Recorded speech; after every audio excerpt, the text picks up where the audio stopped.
On today's episode, we'll talk about what directors look for in an operator, the Carnegie Mafia, Hill Street Blues, Buffalo Soldiers, and of course, hanging out with the Fonz.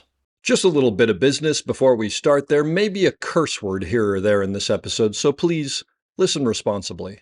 As always, our website, theop.io, is up and chock full of tips, tricks, and gooey operator goodness. Make sure to check out The Breakdown, where the best operators in the biz explain shots they have done, The Musings, where we discuss everything from quick tips to larger concepts of storytelling, the answers, the images, and so much more. I may or I may not take a break or two during this episode, but I promise that none of them will be longer than 22 seconds. Finally, if you are enjoying the podcast, please follow us, write a review, share us with your parents, and talk us up around the water cooler with your friends. So grab a beverage, sit back, and enjoy the op. Thanks for listening. Lock it up, nice and quiet, and let's roll. Rolling. Victor 30 Echo, take 2. Hey, Mark. Hey, Mark. And camera set. And action. Hello, everybody, and welcome back to the Op Podcast, the podcast where we talk about operating and the art of visual storytelling. My name is Dave Comides. I'm your host, and I'm coming to you from over the internets because I am interviewing someone I've worked with quite a bit in the past with, and a friend, Charlie Haid, both a director and an actor. There's a lot of awards I could mention, but I'm only going to mention a handful. DGA Awards, 1998 nominee for Buffalo Soldiers, 1996 nominee for Murder One, 1995 winner for the TV show ER, 1994 nominee for NYPD Blue. For acting, 1996 and 1994 Emmy nominations for Murder One and NYPD Blue, respectively. 1982 and 1981 nominations for Hill Street Blues. As an actor, obviously Hill Street Blues, Altered States, Nip Tuck, Buffalo Soldiers, Gunsmoke. I have to say BJ and the Bear because I was never allowed to stay up late enough to watch it. And as a director, among other things, ER, Nip Tuck, Criminal Minds, Third Watch, Cop Rock, because I have to say that, Buffalo Soldiers, Riders of the Purple Sage. The list of accomplishments goes on and on. He's a great actor, a great director, and just a great person to work with. Charlie, thank you for being here. Well, thank you for having me, man. This is pretty cool. I haven't seen you in a long time. Where are you, by the way? You in California? I'm in California in the notorious Toluca Lake corner of where I've lived for 40 years. All right. Corner of Foreman and Moore Park, across from the big old Disney house. And, it was a bargain. I've been here for 40 years. So you've done well on your investment. I'm going to assume. Yeah, I think everybody around here feels the same thing. The only problem is, of course, it's in Los Angeles. Other than that, it's fine. But it's in Toluca Lake. It's like a small part. Yeah. But that's so what's your story? How'd you get into the business? Oh man. Well, if you were to be in my, I guess the way I got into the business is that when I was a little boy,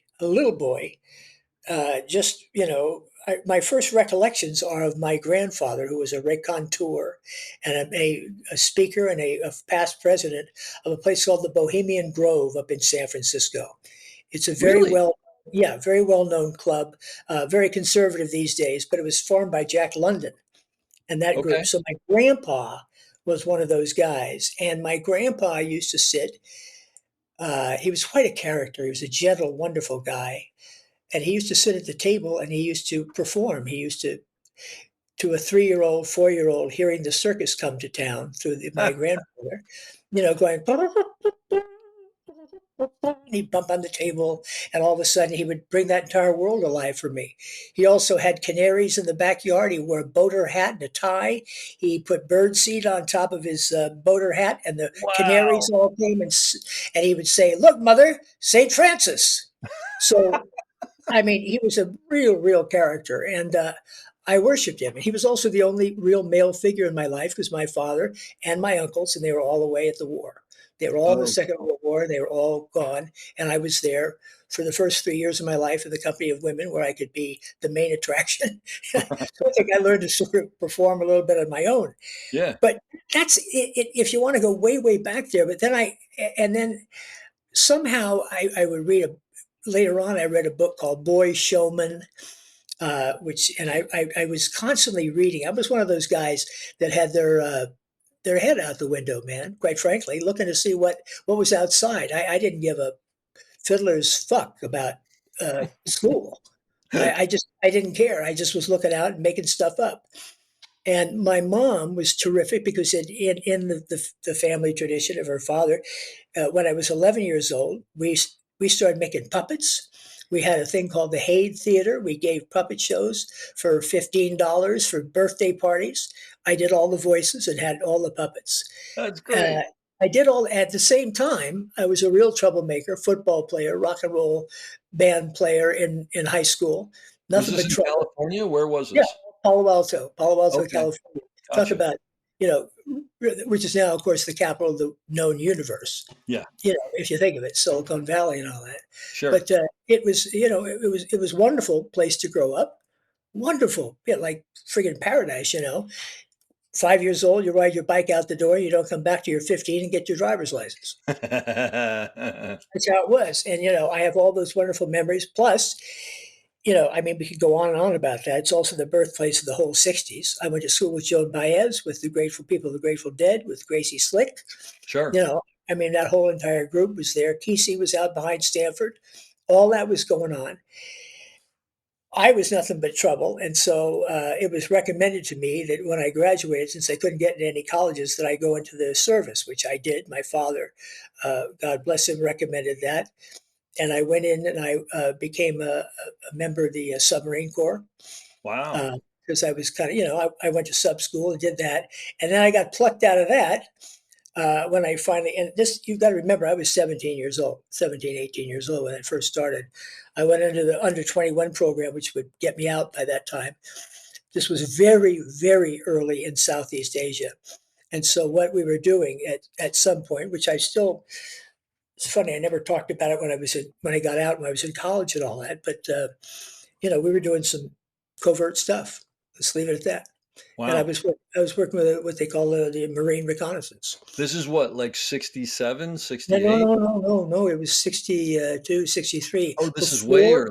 Okay. Before we weren't there, in other words. Yeah. That's what. Okay, gotcha. And yet we were. Sure. Well, that's where the world worked. And So everything were you in the submarine? Were you in submarines? Were you in this, or you went to a different? No, I was in the submarines, and I got assigned to another unit that did. We just call it night work. Let's leave it at that. Yep. Okay. Understood. And I don't talk about it a lot because my father cautioned me about it. He said, we don't, and he'd been in the service and I respected it. I respected the guys in the service. Sure. Understood. We don't talk about that shit. Yep. And people ask me, hey, how was Vietnam? I say, we don't talk about that shit. So Gotcha. anyway, and I became very against it when I finally got into college. I was quite active against the war in Vietnam. Where'd you go to college? I went to Carnegie Tech, Carnegie Institute of Technology in Pittsburgh. In Pittsburgh, okay, yeah. Which is a huge engineering school, but also was it is still one of the top drama schools in the country. Sure, but did you go for that? You were thinking? Oh drama? yeah, well I went that because I had started, again with my mother's help, my mom putting up the posters. I was so outraged by the Birmingham church bombings that I joined the American Civil Rights Assistance Fund. And I put together a benefit for it at Foothill College where I went. We raised a whole lot of money. I had the kids come up from Birmingham, some of them. And I just did it. And then I met a guy named Christopher Curtis, who was a terrific actor, friend, became a 7th degree black belt in Aikido, who just passed on. Anyway, and he said he was going to go to Carnegie. He said, and I said, wow, what's that? And I looked it up. I said, oh, man, I want to go there too. So I called up and put my application in. And because I'd done that, I guess because I produced that benefit, they took me as a director in the directing program. Wow. And I, not knowing a damn thing, I went there. And, that was the beginning of all that. But this is, when you say directing program, I'm assuming this is directing plays, right? Theater directing, directing plays, and that was an very interesting period of my life because I became really became to love it, and I was pretty good at it. But I just remember I years ago started writing, and I wrote all kinds of stuff about my being a young man, a kid, young man, teenager, all that. And I ended up with my van parked at the place they call Three Rivers, where the stadium is now, where the Uh-huh. Monongahela and they form the Allegheny River. And my grandparents, my grandpa had been born up in Newcastle, Pennsylvania, north of that. So here I was, third generation from Irish German immigrants, going to a school they never even would have thought they could go. Yeah. And I remember sitting in that van thinking about that. I remember I had picked up my diploma at the registrar's office. Congratulations, Mr. Hay. I had it, put it in my back pocket, went down, parked the van, fired up a joint, threw the diploma in the back seat of the bus, and took off for New York. And that's how I ended my telling my stories, because I never wanted to write one of those and then I knew books. I Uh-huh. mean, I read too many of those things where they say, "Oh, and then I worked for," then I worked for. Okay, we can all drop the names. The first person I worked for in New York City was Joe Papp, Well, and yeah, and I ran the mobile theater unit for Joe Papp, and the mobile theater unit was showing the Scottish play outside, starring James Earl Jones, who really? who most nights would have to stop the show, go up to the edge of the stage, and say, "Cut this shit talking out." He said, "We're going to stop this MF." And it was like, whoa, they all shut up. Basically, what I did is what I learned in the service. I had a guy who was a lot bigger than me that would walk with me, and Pap would hand out rolls of bills that we would then pay off the neighborhood guys with, so they wouldn't mess around and steal stuff from us. Yeah. And I did, and that was my first gig.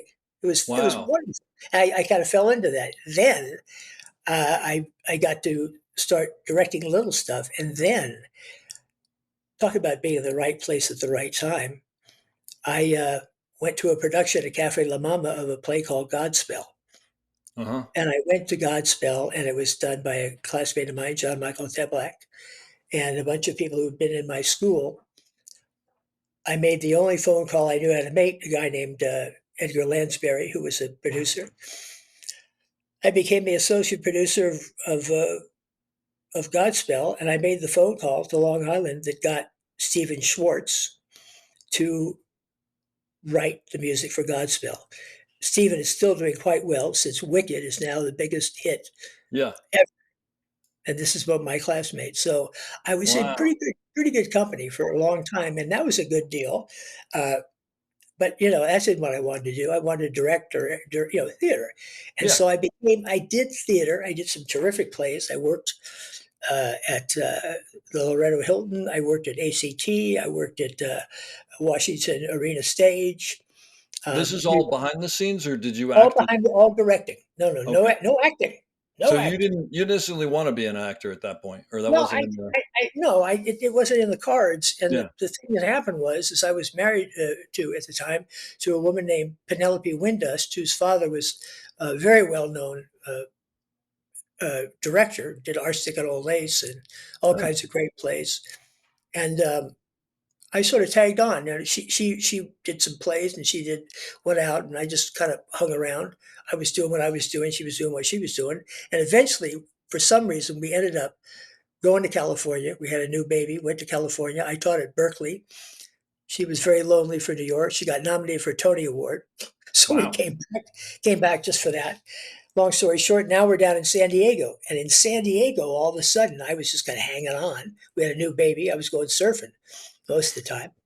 And I was also surfed for my whole life. And all of a sudden, the director down there said, "Why don't you, I'm going to cast you in these plays." So now all of a sudden I'm acting in these Shakespeare plays without a hint as to, how to do anything in the Shakespeare plays. Wow. I was okay. Just playing, kind of Cornwall and those kind of parts, secondary guys.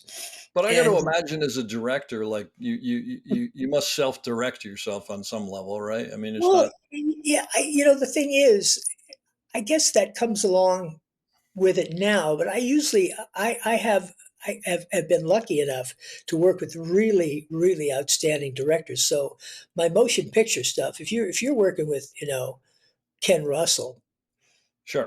people like that, you're going to listen to those guys. Yeah, but I mean, back in the day when you started Oh acting, yeah, no, but you don't I know anything, but you no, no, probably but I mean, I just was, I knew enough theater. I knew enough to kind of, do the parts and all that. And sure. I just remember, I guess I was just, well, I know what I was doing. I was just soaking it all in. And then the weirdest thing of all happened. I know it sounds forever, but one of my agents, Joan Scott, who'd signed me as a director back in New York, she had moved to California. She had a partner named Ray Smith, Writers and Artists Agency, it was called. And they came down, and Ray Smith said, "Hey, man, I should be sending you out for stuff in LA." And I said, "Sending me out for?" I didn't know what was talking about. We drive up to LA with the baby. We go to the Sunset Marquis Hotel, where everybody was staying at the time, including Elaine May, and I mean, a really cool bunch of people there. Wow.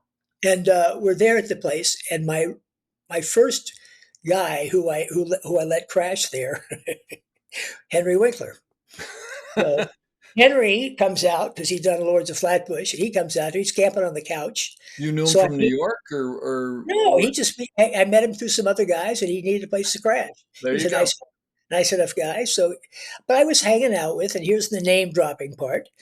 Dreyfus, Jimmy Woods, Steve Collins, Henry, this whole group, all of us, and Sly Stallone, and And all all of of us them were trying to just make it at that point. They trying to weren't get named. to it. We just had maybe one credit. We were all trying Yeah, to get yeah. somewhere. We would play tennis at this. We had one guy who lived in this apartment that had like 4 tennis courts. We'd all go over there and play tennis. That's so great. We'd go out and drink at the, at Joe Allen's. There was Uh-huh. a West Coast Joe Allen's place. We hung out. And the old joke is that, a couple of years later, the only time we saw each other was when we were in tuxedos. All of a sudden, we were like, whoa, he's nominated. He's this, he's that. That's And great. those friendships and relationships, I mean, when I was in college at Carnegie, my roommate was Albert Brooks. When I was Really? in college, my other roommate was Loudon Wainwright. So, Wow. Loudon Wainwright the third. So, I mean, we had this, and now I am dropping all the names. No, the but fact that's great.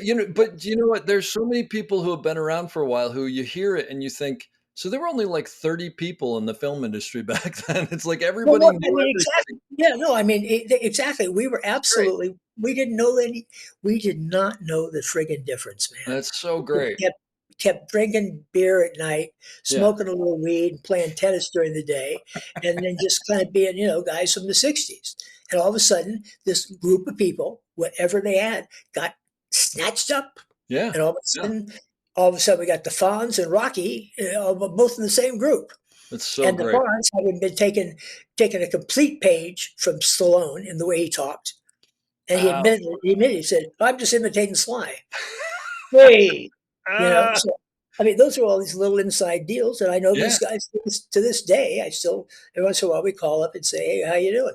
And they've all done pretty well. Yeah. That's awesome. Awesome. Yeah. What a So great time.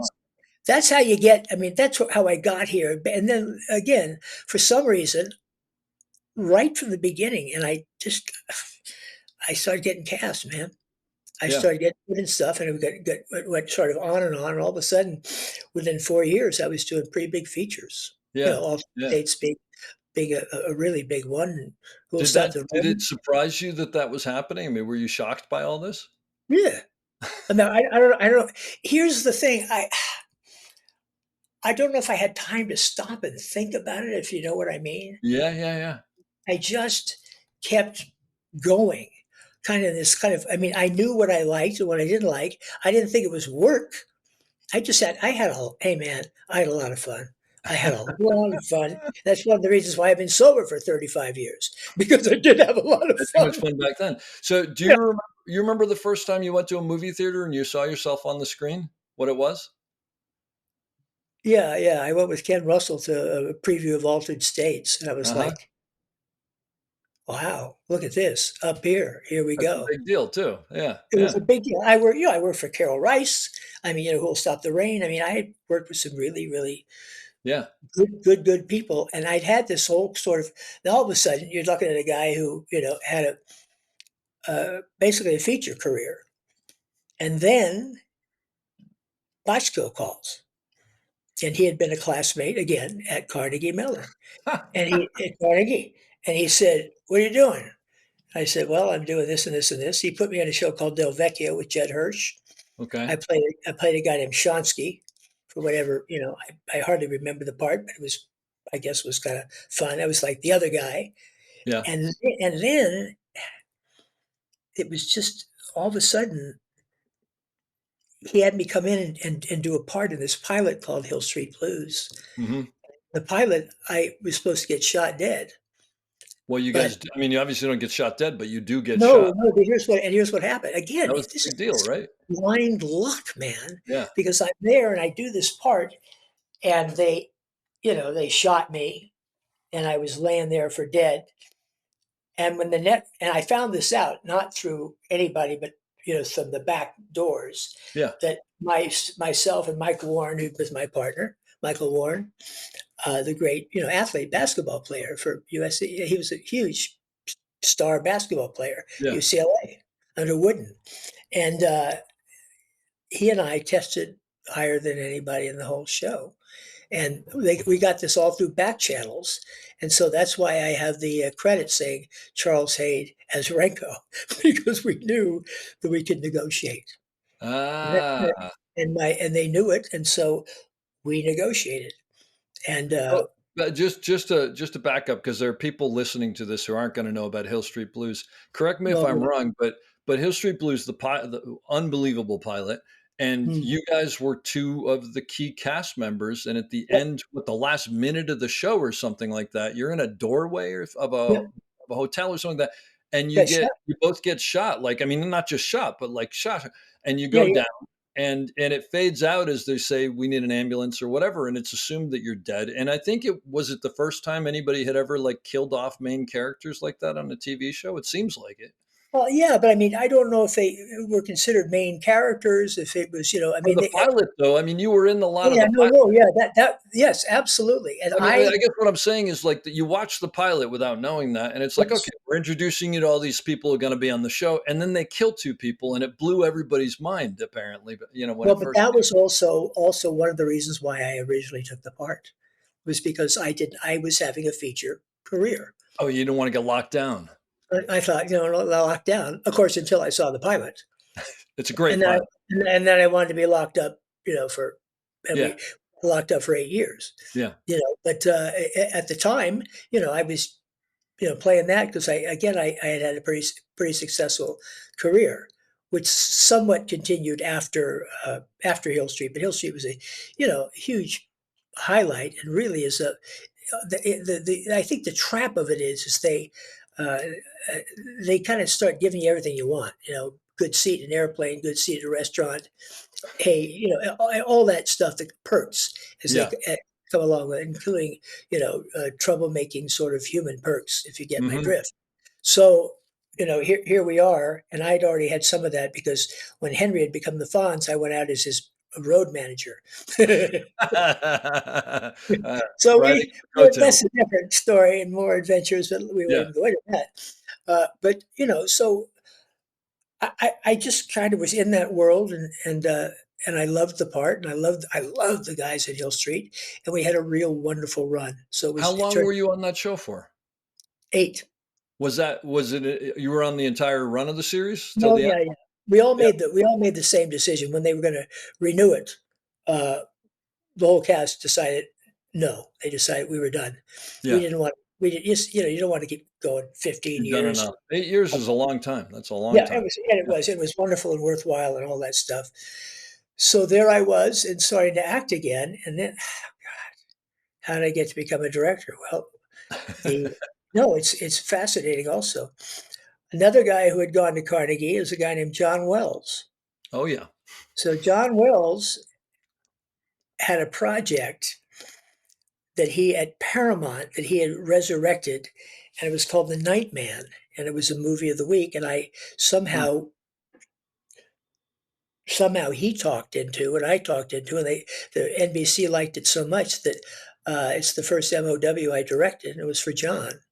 Oh, wow. So I didn't know I'm, that. I had just finished doing a part in New Orleans where I played this miserable character with long hair and the whole thing, uh, and went over and and then went and did this film in Atlanta. All of a sudden, I'm doing that, Yeah. and at the same time, and then of course, guys I knew started paying attention. Bochco, came back at me and said, "I'm doing a show, called Doogie Howser.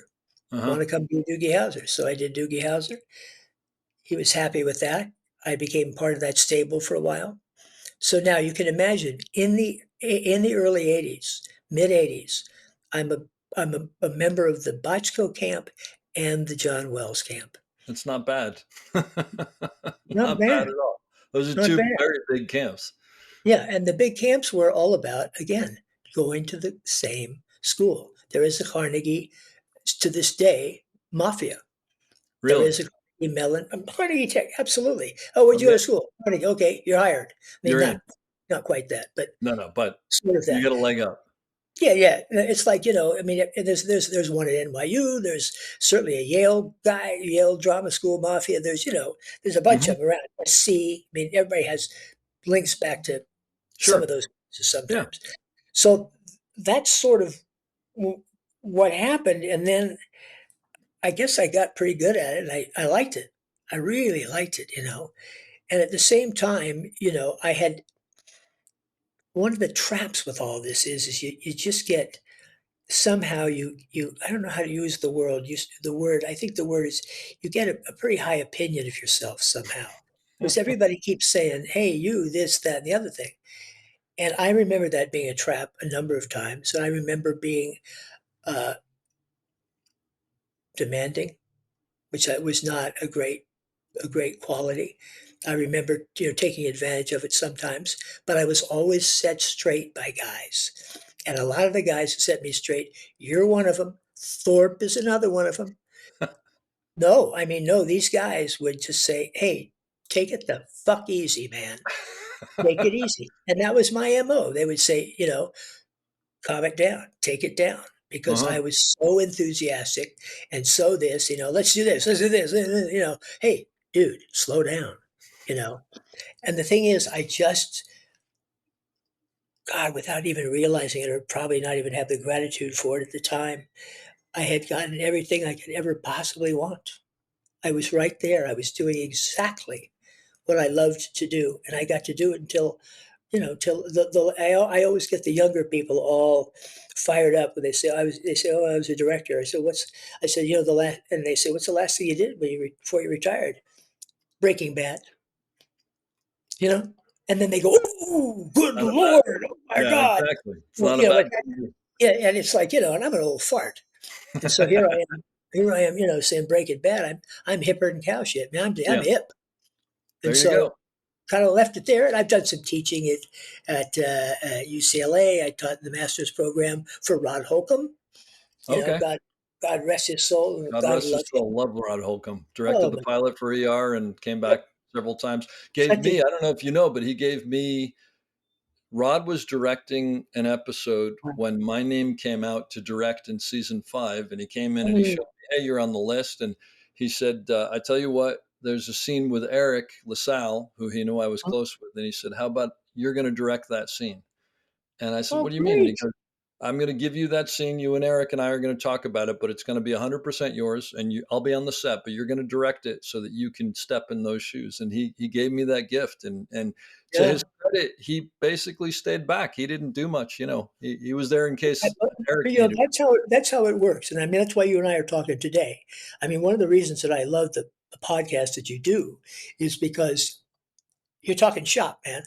Yeah, You're talking shop all the time. You're talking, I mean, and when people who have done what we've done for as long as we've done, I mean, we can friggin' talk shop till yeah. we're. Well, but And it's giving back, right? Because everybody had to learn it somewhere, and it's a faster way, or I don't know, faster, better, whatever. But if you had to pick one or the other, acting or directing, is there one that you appreciate more, enjoy more? Directing. Directing? Yeah, because the acting thing, I mean, it's like this part, I mean, listen, I did a thing for Tim Guinea, the director, wonderful thing called One Armed Man, and we won a bunch of stuff for that. It was a short film, but I love that. But also, I saw myself now playing older kind of guys and all that. Yeah. They still call about that stuff, but I'm just Sure. not. It's Not not, doing. it's not what you want to do. What Well, after you started directing and you went and you would go back to act, did that change the process for you now that you were in the mind of a director? no, I really separated it all. I mean, it's an interesting question because I don't know. I just it was all sort of like riding a horse, get back on it, riding a bicycle, get back on, ride as Yeah. much as you want, then turn that off and do something else. Yeah. I mean Yeah. that I just in my particular case, I don't think I was, they always say you were meant for something. I was just meant, I think, to do this, and that's been the gift, and I'm eternally grateful for it because I've made such great friends and had and very successful, in many other ways. Yeah. But it's just, when you look at it, I mean, I don't know how to, I didn't stop. You know what I mean? I just didn't stop to think about it a whole lot. I just did, you know, what's next? Yeah. What's next? What's next? Yeah. And accepted that for what was next. It was a big deal or not a big deal. I just would kind of do it. I didn't know ER would be what it was. I didn't know. I mean, I did that episode I directed. I didn't know. And you remember this. I think you remember this. I was criticized because with the first episode I did, and I started using long lenses, remember? And I was Yep. using long lenses down the hall, and they said, "Wait, We we're didn't not do doing that much. we Yeah. don't do that." I said, "Well, we're doing it. We're doing it." I remember I would do those 180s and go down the one hall, down the hall, down the hall, down. But I would use the long lens from the Mhm. middle of the room, from the desk, just following these people along. They were like, "Oh, that shot, that shot," and I was like, "Dude, it's an 85, dude. Don't worry about it." Yeah. Yeah. You know, but it is like, yeah, I got called. Even John said, "Yeah, go, That's not what we don't." usually do, right? Don't get wacky with that. Of Yeah. course, and then of course I won the friggin' I won the DJ for And then it. maybe we should try this more often. Yeah, well, and I had that, and I was correct most of the time corrected. Mhm. For I would, Thorpe came in after they'd been on for 12 years. They remember that at the end of it, they had everybody come back for one. Yeah. They had Yeah. all the direct. I was one of them. And Oh, you did? Stamos Oh, I didn't know that. That's great. and That's great. Stamos was there, and those different guys were Yeah. there, and all that. And I did all that stuff, and a couple of days later, Thorpe shows up and he says, "Charlie, Charlie, what are you doing?" For John anybody wants listening who doesn't know, Richard Thorpe was the DP forever, and then producer director as well, and just a character. I mean, with a Oh, capital C. yeah, yeah. Look at him, look at her, look at him. Anyway, so I just, I mean, I learned so much from him. So much from you, brother. I gotta tell Oh, you. And the that's thing very that I loved is that you guys and Terrence, the Steadicam guys, it was just like, I don't know, clockwork, the composition. As a oh. director, you could say, we're here, we're here, we're here, we're here, and you guys knew exactly and would make it better. Well, that show just became like shorthand. And the other thing that was amazing, which you remember, I'm sure, were the actors were so easy to work with and so accommodating. And I often joke that, it's like I'd always land perfect overs there. And then I got on another show and I realized, oh, I'm not landing perfect overs. They'd always adjust perfectly to whatever I landed. Right. But But then it was again, a team yeah, effort, right? It was just that yeah. place was there.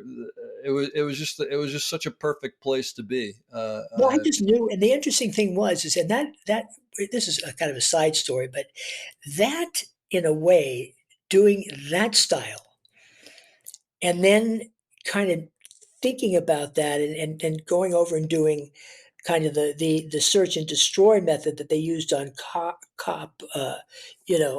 NYPD Blue. PD Blue, yeah, You know, just like the constant motion and yeah, moving yeah, around and stuff. Yeah. a lot of whips and things, boom, boom, boom, and longer Yep. lenses and all that stuff. So I kind of had that in my arsenal, and because it was a whole kind of a different thing. So Sure. when I did, you were talking about one of my pride in terms of really, really, I have two shows that I just loved. One of them was Buddy Farrow, which Mhm. was done which was my work with I'm the guy who kind of discovered Aaron Schneider. Oh, really? Murder One was the first thing that Aaron Schneider did. Wow.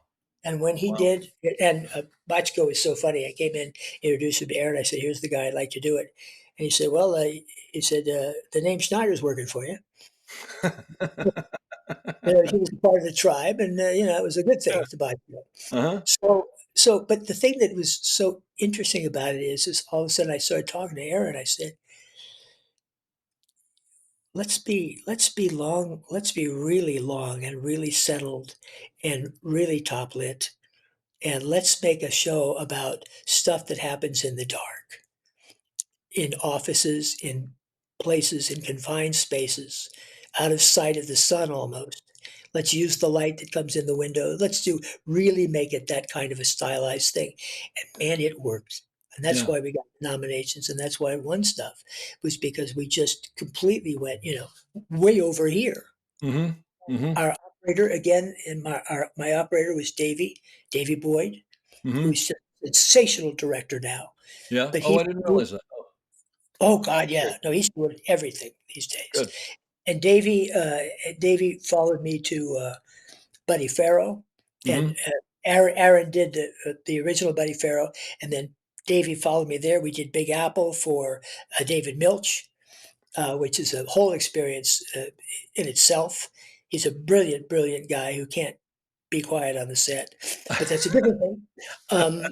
But I've had a chance to, do so many wonderful, work with amazing people. And when I, in my director's reel, whatever it was, at the end of it, I just say, I'm thanking these people, and I list the DPs. Mm-hmm. I just do. I wouldn't, William Wages. I mean, come on, man. I had Bill Wages do all this stuff. Yeah, I met him in Atlanta. He sent me onto the truck, the camera truck. The first day I met him, I'd never done anything else, never done a thing. He said, "We're doing prep right now. Get on that truck and stay on it all day. Really? I want you to look at what you're going to be using." Isn't that amazing? Wow. To get to know the equipment. Well, yeah, absolutely. I thought, well, what do I need to know about this for? Did I learn? Yeah. And I think that all the cameramen since then and the people who worked, I think appreciated the fact that I did know that.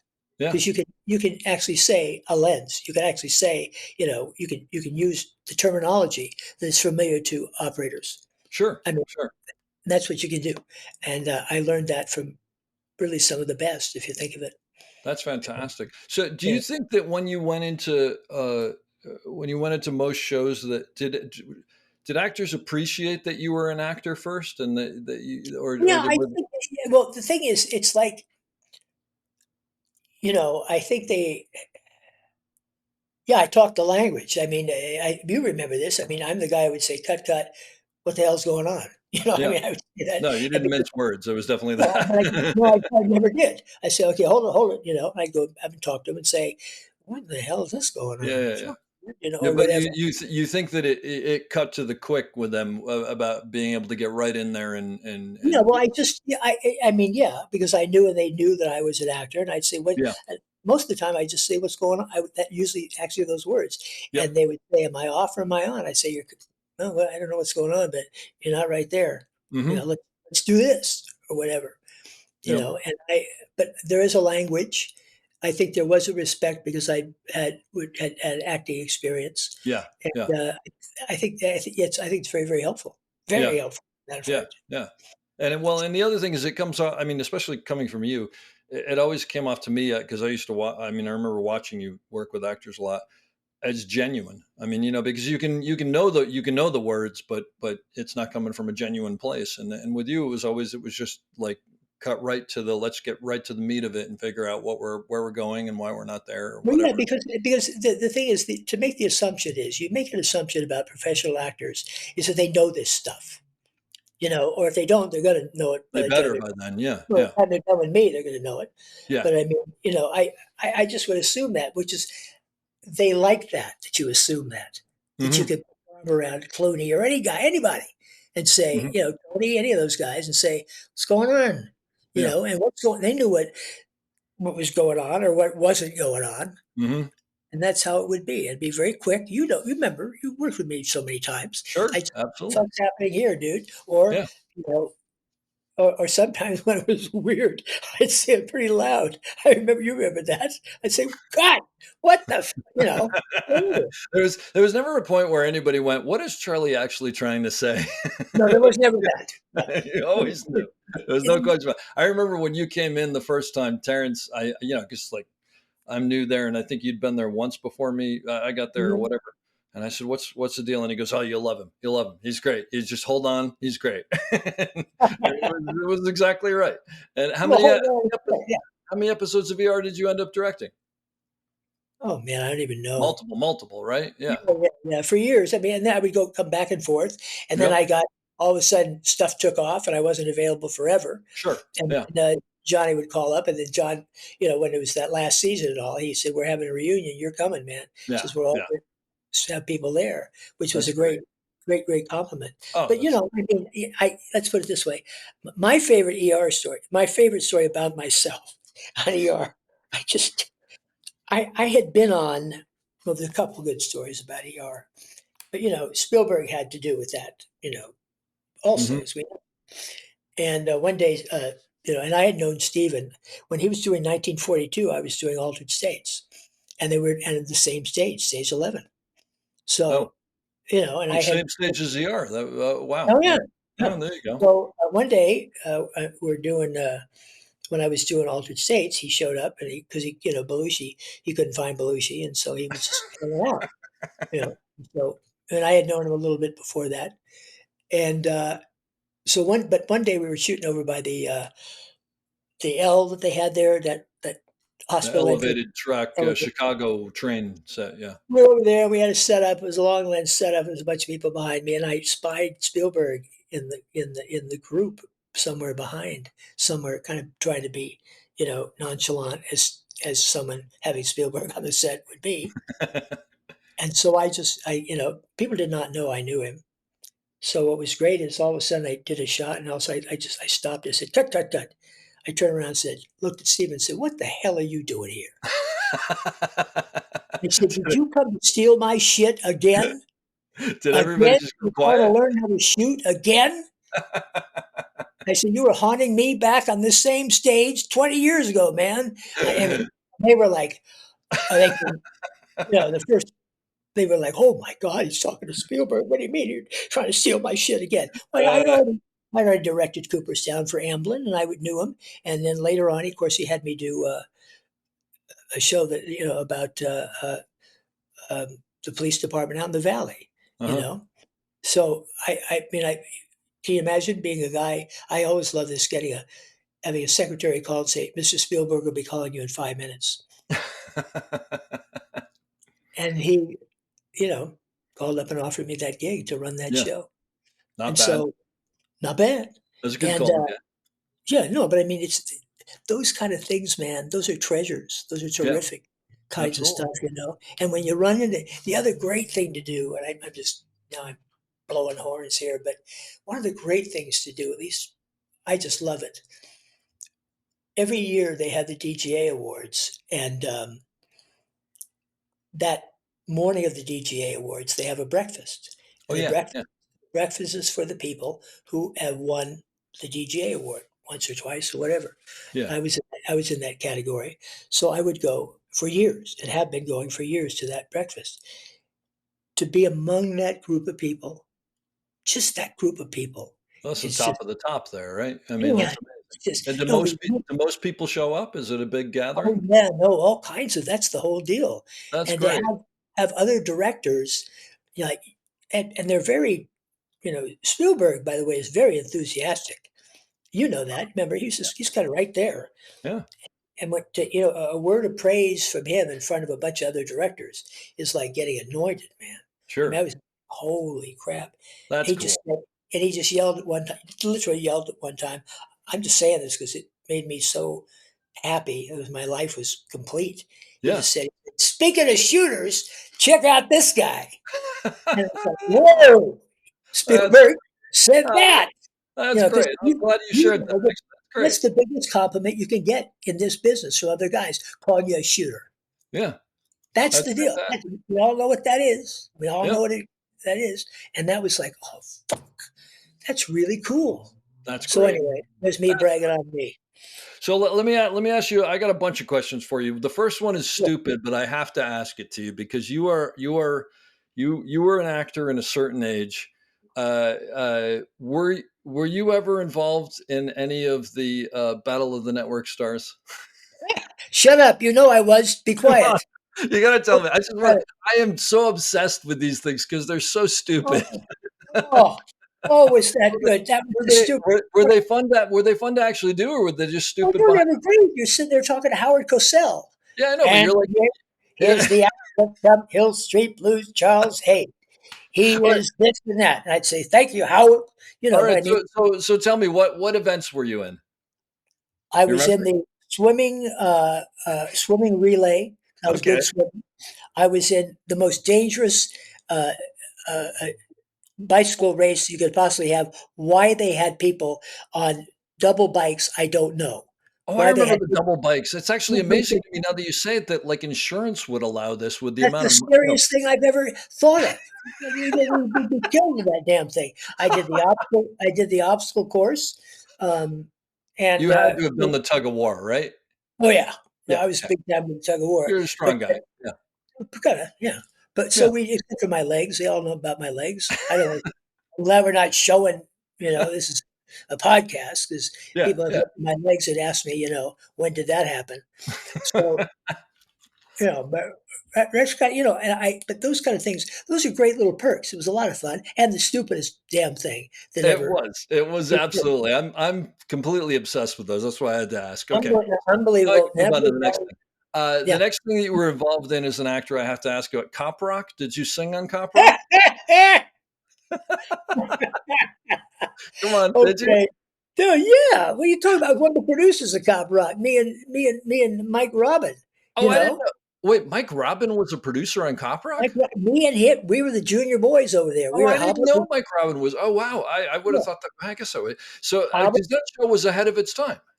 Yeah, but I'm not saying it was good. I'm just saying it was ahead of its time. yeah, because it wasn't. And I remember this. We just had to suck it up because, and I say this with all great respect, because Mike Post is a very talented guy, but Yeah. boy, did they miss the mark. But I mean, they recorded all that music live, right? they did it live. They did all kinds of crazy stuff. And I Wow. would never forget one day, this one guy singing, gotta be a hard life, being a cop's wife. And it was like, oh God, please, Jesus, help me. The fact of the matter is, it was supposed to be cop rock. Well, Mike Post don't write rock and roll, brother. Yeah. And it was, we had Randy Newman at the beginning, which wasn't rock either. And a couple of times we had some rap numbers, but that was kind of it. But yeah, it was pretty. And if you read any of the, I like to read these, some of the Disney executives have written books, Eisner, all those guys. And they always mention the fact that they were at ABC when that flop was on.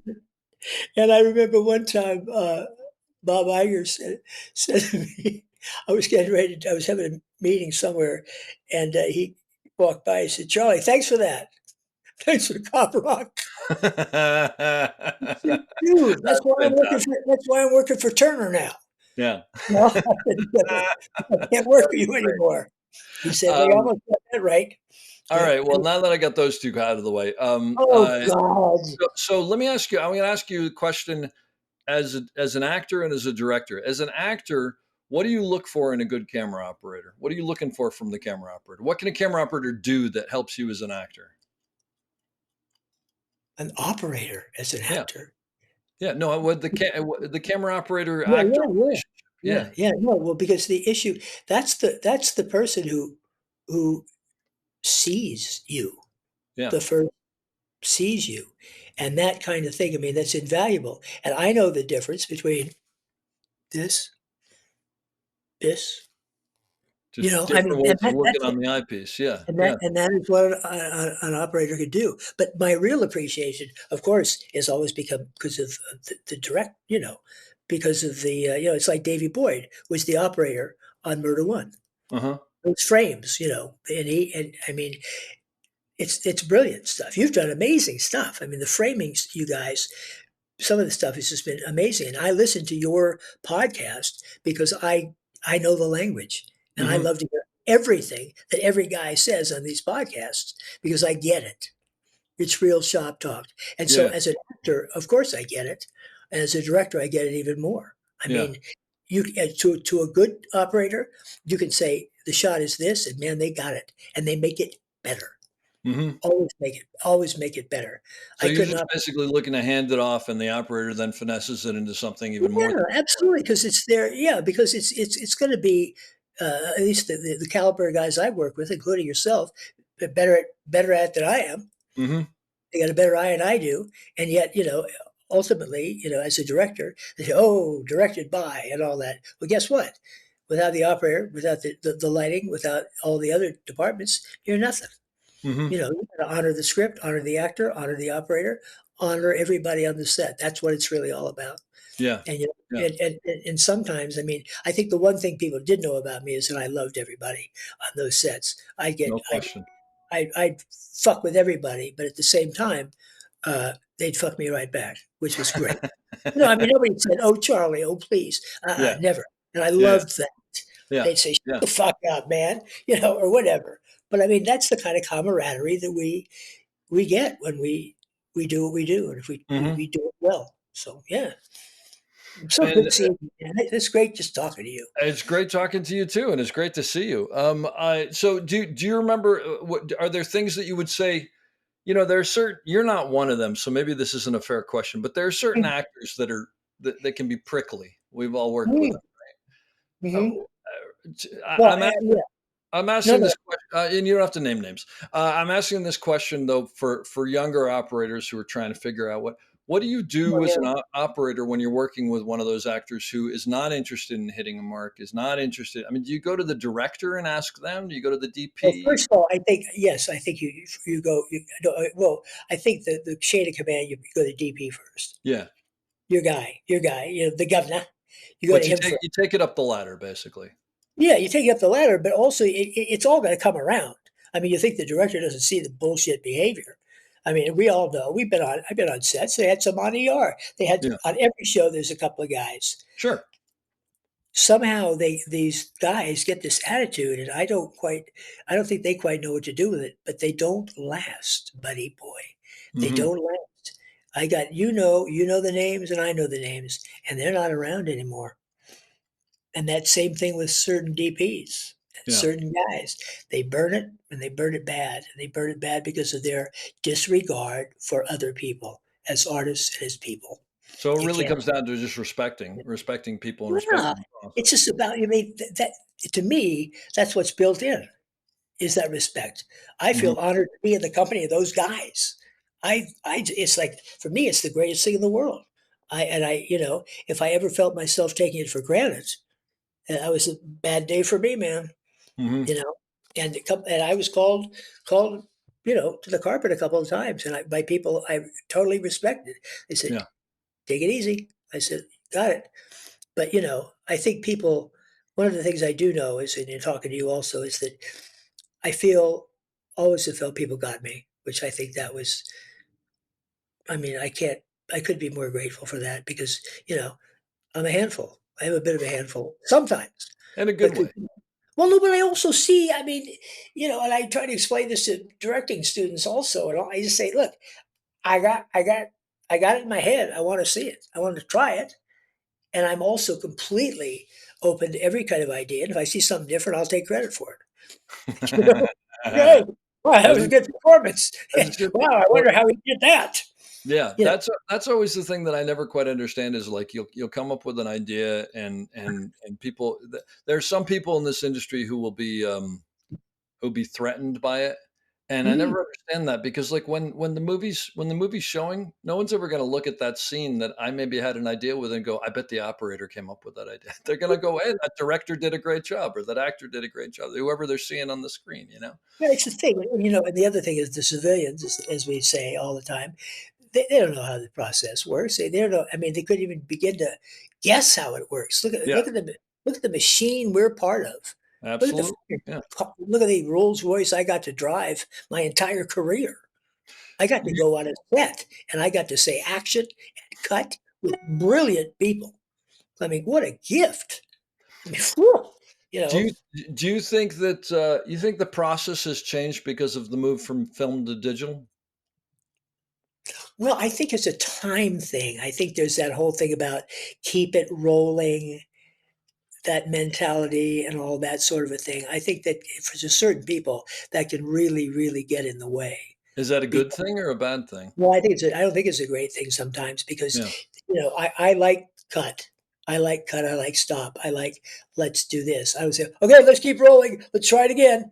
It doesn't give anybody a chance to breathe Yeah. sometimes. Yeah. Now, if you know someone, if that's the way they like to work, then go ahead. But Sure. and the camera, by that time, if you're on a series, especially, the camera crew knows how the actor works, so you can go with that stuff. But if it becomes a I never say that keep rolling, get it again. That just I find that loses a rhythm. Yeah. You Yeah. just lose some kind of a rhythm. And I Well, think also, there's at least they finally made it look like a movies again. There was a period where it was just impossible, you in mean terms. you're just talking about the visuals? Yeah, the lighting. Yeah. There No, was no, a it's period come of back time around. There's no question. when I was like going, "Oh, this is please," you know what I mean? Don't whatever. I remember doing Nip Tuck, and they wanted to do a whole thing about so that someone was doing at the plastic surgeon's office. They were doing a reality show, but they wanted to shoot it with a camera and make it look like a reality show, make it look like video. Yeah. And I said, Ryan, I said, it's video. I said, shoot video. You don't That's have to what make it's what it looked is. like video. And he said, okay, we'll do it one day. It was all kinds of maybe this, maybe that.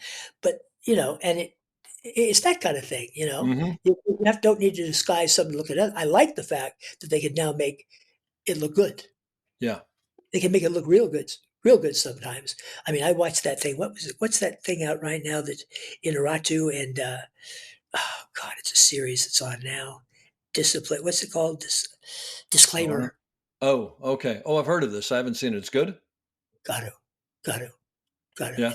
It's just absolutely. Corone did it. It's Alfonso. incredible what they can do now. I mean, it's But there's no question.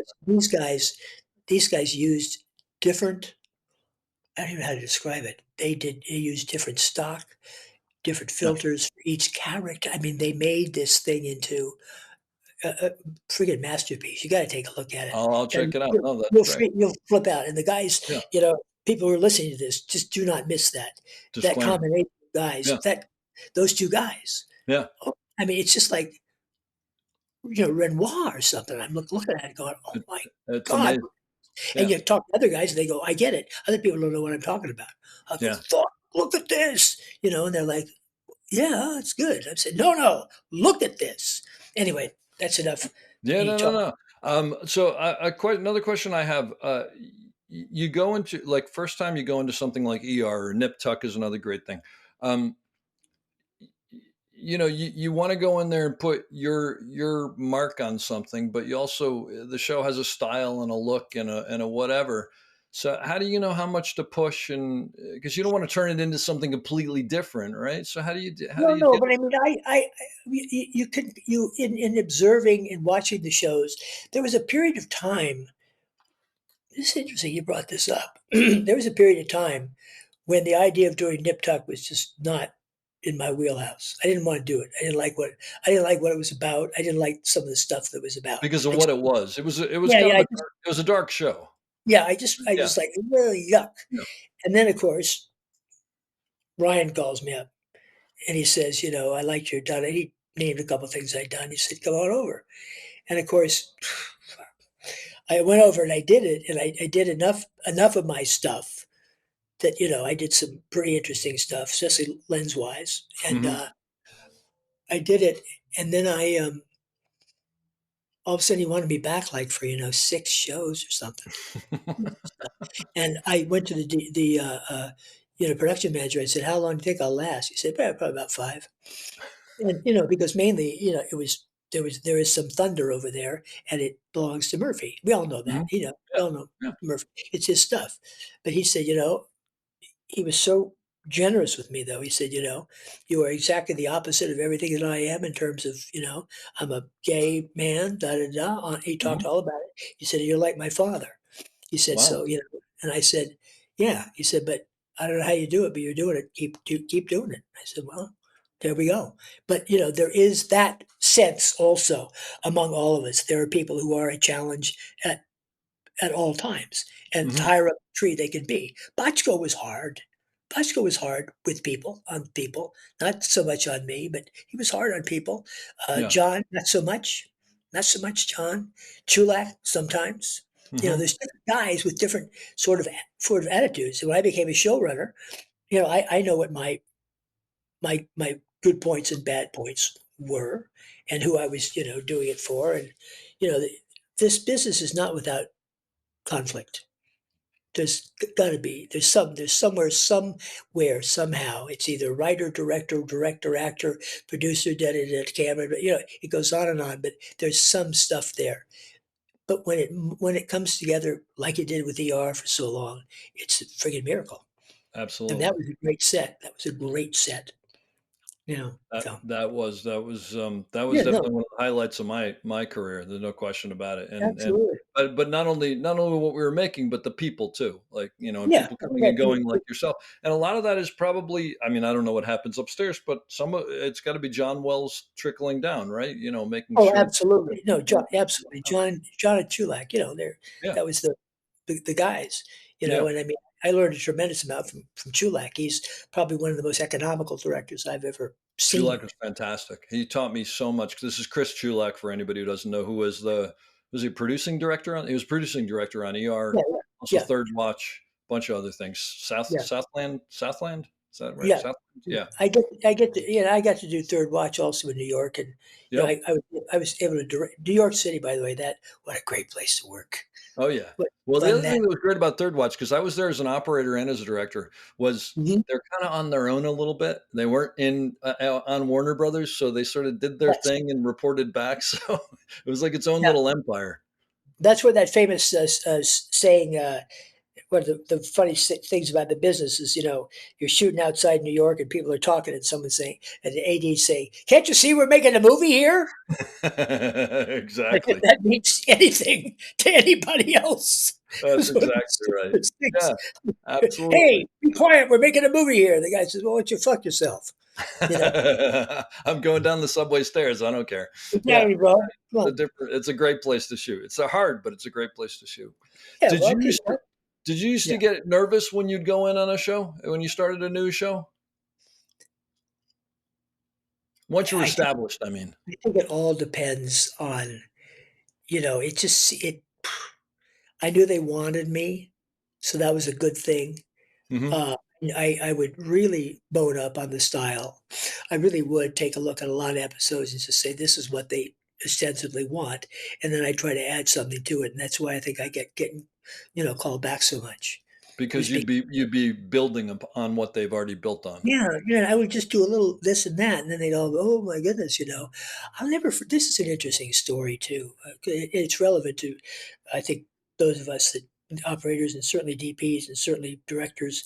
And that is that I remember after I did Murder One, um, we really took a lot of, you know, they covered stage 6 over. They top lit the whole never unheard Yeah. of.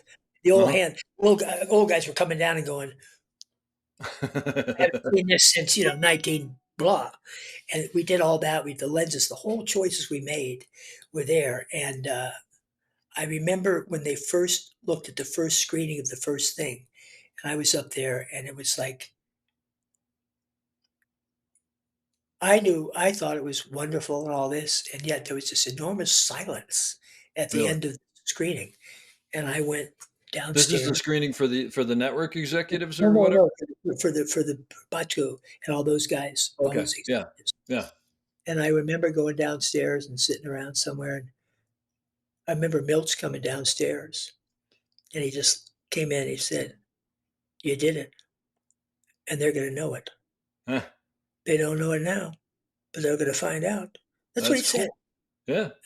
I said, well, because I was like, oh my God, I thought that I really went out on I really went out on the edge with that one. If you look at it, it was pretty for its time. It was pretty Uh-huh. kind of right there, and uh, and Dave was right, you know. And Dave, again, you talk about crazy people, Dave. But Dave is also one of the great talents we've ever Well, had. no question, a genius is apparently, from what I understand, somewhat flawed, Well, but I mean, but Dave's got Alzheimer's now, and he's got oh, the whole thing. But he's still you call him up, he'll start talking. But he talks about his projects. He doesn't know. It's great. uh, So, oh, Chaz, I got some here. I got this. I he's got such a that. talent too. I mean, so Oh, talented. yeah. Yeah. He's remarkable. And he used to, every couple of months he'd have me come over he'd love to sit at the Beverly Hills Hotel and have lunch, He'd have me come over. It was just a real gift to be around him. And he Yeah. was extremely difficult all the time, as everyone knows, on the Yeah. He's set. a tough guy to work with. No question. He just rewrote all the time. Oh, I was doing, when I was in New York, I was doing Big Apple, first day, first shot, first everything. Put the camera where I thought it should be, put the camera like that. Dave shows up. He says, "It says he comes through the door." And it was, he was coming through the door. And I had to yeah. let him, but somehow it wasn't the right coming through the door. It was that kind of, you know what I mean? It was that kind of stuff. And I'd be Yeah. like, Yeah. yeah, okay. And the basic thing is, you find out later, of course, that, he would write stuff lying down on his back, dictating stuff to somebody. I mean, it was Okay. amazing to see how he put that stuff together. Yeah. Oh, And wild. Wild. amazing. Um, That was I wonderful I had a note here that I wanted to ask you about. One of your first acting credits is for Gunsmoke. fun. How old were you? Well, God, how old was I? All I remember is that my co-star was Daniel Travanti. He was the guy who the two of us were in jail together. When I say how old was I don't know, probably my late You're in 20s, your 20s, probably, right? So late this must have 20s. been the end of the run of Gunsmoke, which went on for like 40 years or whatever, or Yeah, well, and 25 the thing years. was is that at 4 o'clock in the afternoon, Arness would go out the door. That He'd was be it. done. That's all he gave you. Yeah. So you would do you do your close up or your whatever with his stand-in. He'd be gone. Get shot, go out the door, head back out for Agora, and you'd be sitting there doing something with his stand-in, giving your lines. That's how it worked. Well, that's the way it went. Yeah. Well, I've seen so many funny things. I mean, at the time, I remember, I remember whatever show that was that Lee Majors did at Universal. I remember this is a real whatever it was. $6 million man? Yeah, maybe yeah, but Yeah. it made me laugh because I remember going over to the set one day, and I'm not to say any more of this except it was just so funny. They would go action, and then the guy behind the camera, the first AD, or maybe someone would say, "Okay, Lee, you're coming in the door. Now walk in the door, and you're going to walk over to that. You're going to look and see what's in that drawer. You're not going to find it. Okay, now you don't find it. Now you walk over here." I had no idea, but that's what was going on. I thought, And they just talked him through the whole scene, you're saying? yeah. I thought, Wow. whoa, something at play there. I don't know what, but try to guess. Anyway, let's Go move. figure. It takes I all. figure.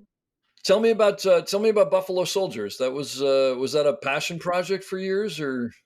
Yeah, no, the Buffalo Soldiers project was just, first of all, it was such an honor because, when I was offered it, I said to Danny Glover, I said, this is a job for TC, Tommy Carter, or Oh, some guy like that. uh-huh. I said, this is about African American. Meaning you didn't feel that you had the right to tell the story? No, I just, Kevin Hooks. I mean, I wanted, guys who were like Yeah. Tommy Carter, those guys, I wanted those guys to get, I thought that was right. Get the And shot. he was so funny because he just said, he said, he said, I wanted you, Charlie. I wanted you. He Had you says, worked with him before? no, he just knew Oh, my oh, that's great. something, because I had to obviously pass muster with him. And Hmm. that's one of the prides of my life. I mean, that was a major event, both in life and my father died Oh, during it. I oh, mean, there was a whole thing going on there, and wow. but it was just, I'll never forget when my pop died. I went into the trailer. They called and asked me to come. It was the day before we were going to wrap anyway. And I walked into, Danny asked me to see me in his trailer. I walked in, and the whole cast guys were all their black guys, all of them, all Hmm. sitting in there. And they prayed over me. They prayed Really? over me in the way that their parents and grandparents had prayed. And Wow. they were going, "Amen, mhm, all right, praise God, praise God." It was just I felt like I just couldn't believe it that that was happening, and then I cried and whatever, and then I opened up the door of the trailer, and all the Native Americans were out there, and they took me in Wow. their circle, and they prayed over me too. So That's amazing. Wow. that that comes along with that comes along with the business. That was so meaningful to me because I got to make that thing about that, and, Yeah, the fact that I got nominated and all that stuff was terrific, sure. but the experience was magic for me, Well, and but you hit on something because you become family with these people. You spend so uh, much time with them, and then when you go through something that's obviously they cared about you. If they hadn't cared about you, they wouldn't have been doing any of these things, obviously. But that's an yeah, incredible story. yeah, What an experience. well, look, I mean, the story, was like I had been told that's when I got sober. I mean, that's when I I was told by, a, no, Native American church medicine man. I had to go and ask permission to. I had to meet with these guys because they do this dance called the Gone Dance, which they don't want filmed. But I said, Okay. listen, if you the spirit of this dance will be seen all over the world, and they said, okay, we got it, we'll Okay. do that. Oh, and But it's they in the did it. movie. Yeah. But he looked right at me. He said, yeah, I'm talking about a lot of stuff, aren't I? He looked at me. He said, pointed at me, and he said, you're not okay, are you? I said, "What do you mean not okay?" He said he pointed at my head and my heart, and I said, Wow. "Ooh." And he said, "Well, let's see what will happen if you stay true to the spirit of this film and where you are right now." And he was right. And I went Yeah. home and I went to my father's funeral, and right after that, I never had another drink. That's an amazing story. Wow. So no wonder that movie has a special place in your heart besides being something impressive. Yeah, I mean, it was just because, yeah. and I was, I mean, you have to be so lucky to be able to shoot. I shot in outside of Moab. I shot in Canyonlands. Oh, It it's was beautiful. right Yeah. where Ford shot. I was Yeah. right there Yeah. where he was in Canyonlands. I was Yeah. right there at Chiricahua National Monument, where people Mhm. had shot. I mean, look and I got to shoot Iron Will in Minnesota, Duluth, Minnesota. During between January 4th and Easter. Can you That's imagine being up in that part of the no, world no. late Right night? now, I don't want to. Maybe when I was younger, but not now. 25 below first day of shooting. Oh, it's horrible. Anyway, but I loved it. I Wow. loved being outside. I loved being outside and shooting like that. Man, that's why I'm so lucky, man. I have That's all those stories. fantastic. Yeah. So I Well, got that. you've led an amazing career, and I appreciate you sharing all this with you. I'm going to leave you with one final question that I leave everybody with. So first of all, I Sure. want to thank you. This has been great. Well, Um, hey, man, let me just thank you also for yeah. not just this one, but for these podcasts. They're such a gift for Oh, people. thank you. But you can identify and you know what they're talking about. Yeah. Well, You know. look. I learned something every time I talk to someone. Mhm. And so for me, I mean, it's a little bit selfish to be honest, but I'm glad. Well, I hope that my personalization of some of this stuff isn't a little much. I mean, I feel like I talk about, yeah, I think it's important I So think this, it all has value, and I think look, I mean, you know this more than anybody. There's no normal story for any of this out there. I mean, we live kind of carny lives, and that's Mhm. great, and there's downsides to that And too. life imitates art, and art imitates life. Absolutely, and you bring it all to it. But let me leave you with the final question that I ask everybody, which is advice for someone getting into the industry now. Something maybe you wish you knew when you were starting out that you've learned along the way, but something to leave people with on how to succeed in this business. Oh gosh. Well, first of all, don't be ambitious. Get that out of there. Get that bullshit out of your head. I'm gonna make money. I'm gonna this, I'm gonna that. If you're not in this for the joy of the work, then you're not in it for the right reason, brother. You're not in it because guess what? It can be a pain in the ass, and it can also be one of the greatest things in the world. It's a fantastic field. But boy, you got to love it, and you cannot. It's got to be that you can't do anything else. And I mean that's number one. And I say that to my film students and all that. It cannot be for the prizes. It cannot be for the gold sticker. None of that stuff. It's got to be for the love of work, the love of what you do, the love of creation, the mystery of creation. I mean, that's the area you've got to be in. My boy has done his first feature. He did it for, like 99 cents and all that, but he did it. And he, I always say to these newer people also, if you want to be a director, if you want to be an actor, you go and you take those steps. If you want to be a director, don't decide that you're going to come on a set in Hollywood and get a job as an assistant grip or something. That's not the path. The path is somehow, or or a PA or whatever it is. You have to somehow find a way to print up a calling card. You got to have a calling card. For you guys, it's your work. You see it. Here's what Dave Clemitis does. Here's what this does. But you got to have, and that's what I told him. And he's doing it. I'm so proud of him. It's incredible because it's hard these days, harder than it was for me. Going all the way back to the beginning, you said there was just a certain group here in Los Angeles. Well, the world felt much smaller then. Now with all the quote film schools and all that kind of stuff, okay, so it's a film school. So what are you going to do about it? I just think when I tell them it's all about the work and do the work. I don't care if you're doing it with a friggin' handheld phone, do the work and do that and make that what you do and not I'm gonna get this and I want to be that. Doesn't work, baby. You either love it, you're willing to die for it, don't do it. That's it. I hope you enjoyed that as much as I did. We'll be back soon with another great episode. Don't forget to check us out on theop.io for all sorts of information on operating and storytelling. So thanks for listening and have a great day.